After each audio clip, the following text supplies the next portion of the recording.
Lawmakers are concerned that foreign investors could use and abuse Georgia farmland. Now, some lawmakers want to keep them out entirely. Atlanta News First reporter Abby Casoras found there's already concerns that this is a lawsuit waiting to happen.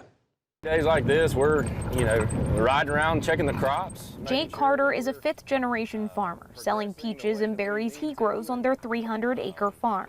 Farmers in general have a tough road to hoe, right? I mean, we face all kind of adverse conditions, whether it be weather, climate, disease, outside pressures. But when you add foreign investors coming in on top of it, that just multiplies what's already a tough situation. The state's agriculture office reports that foreign adversaries, a term used by the Department of Commerce, currently own more than 2,000 acres here in Georgia, including land here in Henry County. Carter says he's been approached by investors. We're here. We're not going anywhere. We want to remain on our land.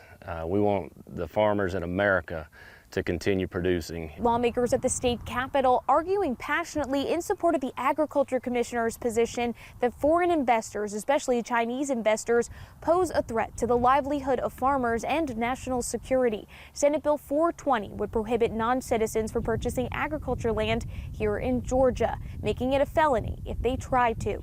We can't ensure that our kids have healthy food on the table at school, and that we ensure that we have the ability to provide a shelter over our heads at home and put clothes on our back if we don't allow agriculture to be successful. 12 states enacted similar laws last year. Florida's bill that mirrors the proposal here in Georgia is held up in a discrimination lawsuit. At a bill hearing, critics of the bill offered suggestions. Some wanted changes, others wanted it to be killed altogether. Some lack of definitional clarity. Feeds into anti-Chinese hysteria while achieving no measurable benefits to national security.